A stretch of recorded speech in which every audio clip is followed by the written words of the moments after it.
So welcome to another edition of the Diversity Dialogue. With me on the show, I have three amazing leaders from Cardinal Health. I have Laurie Havlovitz, who is the CISO. Welcome to the show, Laurie. Thank you. Happy to be here. I have Britney Homertzheim, who is the BISO at Cardinal Health. Welcome to the show, Britney. Thank you. Excited. And I have a longtime friend and many time over past guest, Samara Williams, who is the Manager of Threat Operations and a TEDx speaker. Welcome to the show, Samara. Thanks. Happy to be here again. And again. I know, and this time on time. Okay, so I would. So Laurie, let's start with you, right? Talking about something that isn't talked about much, which is, hey, we've talked about the talent gap, we've talked about the inability to hire, but as a leader, what are you seeing that both you and your peers can and should be doing much before the need for filling a role comes into play? Yeah, I think it's so important to think about building the relationships with that talent, available or not available right now. So they get to know you, your leadership team, your leadership style, the opportunities, the capabilities you're building, as well as your culture and the culture you're trying to build right now, maybe where you're going. And so the first time that you're talking to someone is not when you have that role open, because you're in a hurry, and they may want to get to know the company better before they would even consider interviewing for a role. So I think that's really important. We've really done that here in Central Ohio, where Cardinal Health is built, but across the world, and it's been great. So when we do have roles open, we've got a lot of folks that are interested that we already know, which is a great feeling.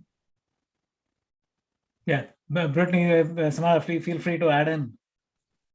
I think I have a story where when we kind of moved to this more remote environment, and so all of our normal team meetings got taken offline, and it was just kind of day-to-day operations that were now kind of being introduced in the home life.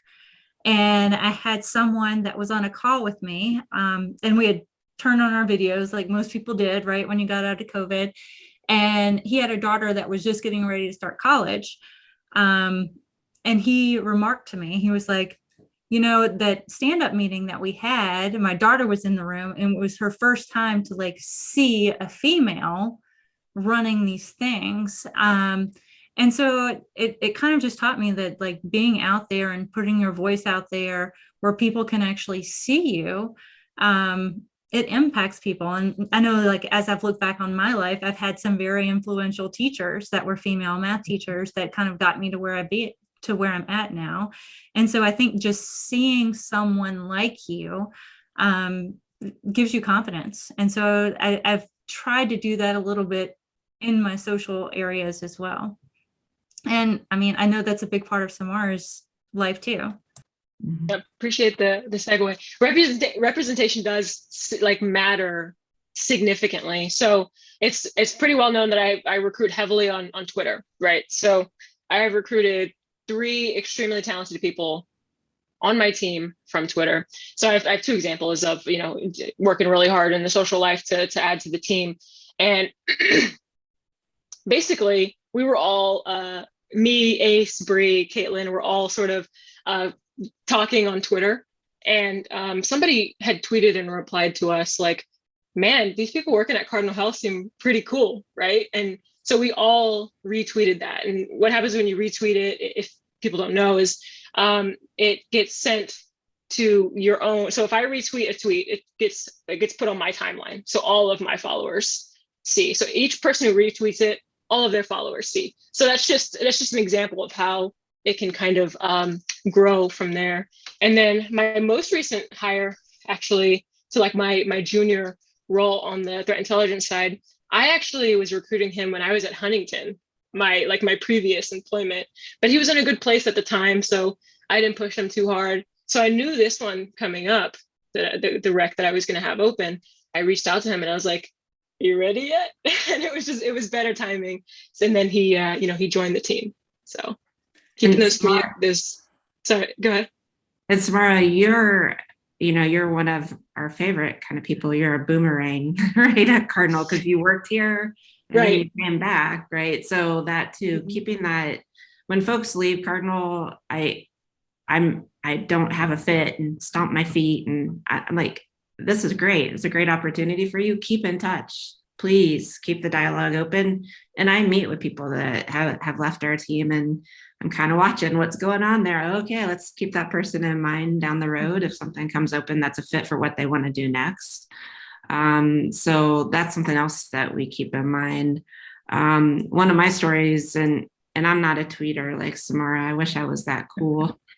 Darn it. I know I got to get my act in gear and get out there, but yeah, you're like, come on. I barely can keep up with LinkedIn, which is simple.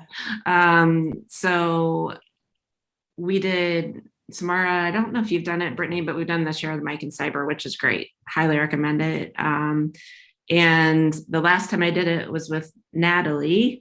And Natalie was in HR, but was close to privacy with, all that sensitive patient data.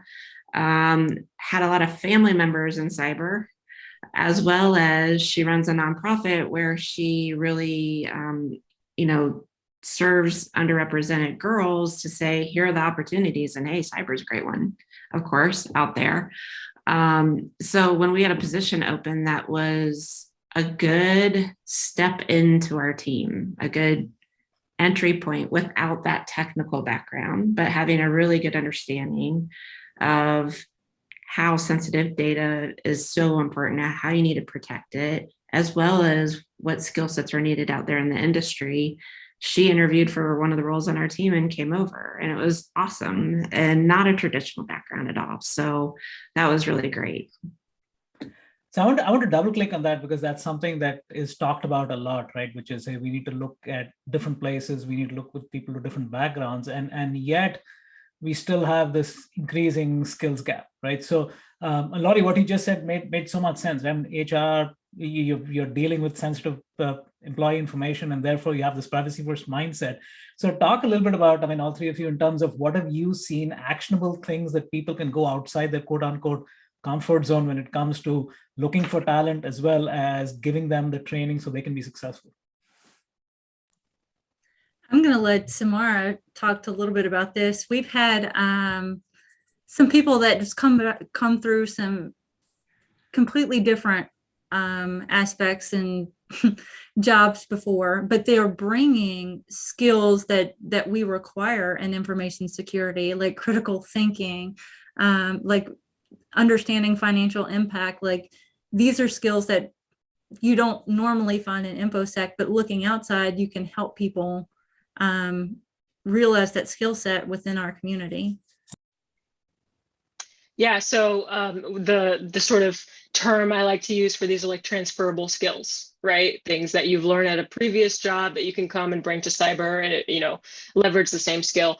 So yeah, I've got a lot of people on my team that are from tons of different backgrounds, like online poker player to like was pharmacy, Cardinal Health, server team, psychology majors, but what they had was the drive, right? They're workhorses, so they dig in and they try to get things done. They're not easily beat down, which on a vulnerability management team is crucial, because you're constantly getting beat up by vulnerabilities on a daily basis. And then on the intelligence team, you need somebody who's going to really keep digging, like no matter what, and pivot off of information to find other information. You need different mindsets, especially when it comes to OSINT. We did OSINT project with our executives, and it was interesting to see what people found based on their backgrounds, right? On the particular, I can't share any because it was on executives, but anyway. And Brittany brought up a good example. I had sort of a goal to have technical risk communications and eventually tie that to financial loss. So I had a good friend whose wife was trying to get into cybersecurity, and she was from a financial risk background. And I was like, let's go. We can teach the cybersecurity angle, and she can make those connectors in her head, but she's got that expertise that we need on the team. So yeah, there does not need to be gatekeeping to have a successful cybersecurity team. That's for sure.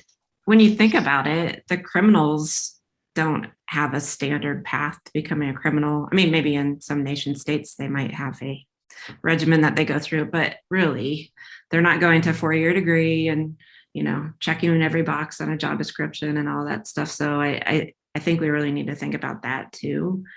The other thing is, when I think about the type of people, you need to be a problem solver and a protector, right? By nature. I personally would love to get all my folks in a room and see how good they are at loading a dishwasher. I think it would tell you a lot about the person.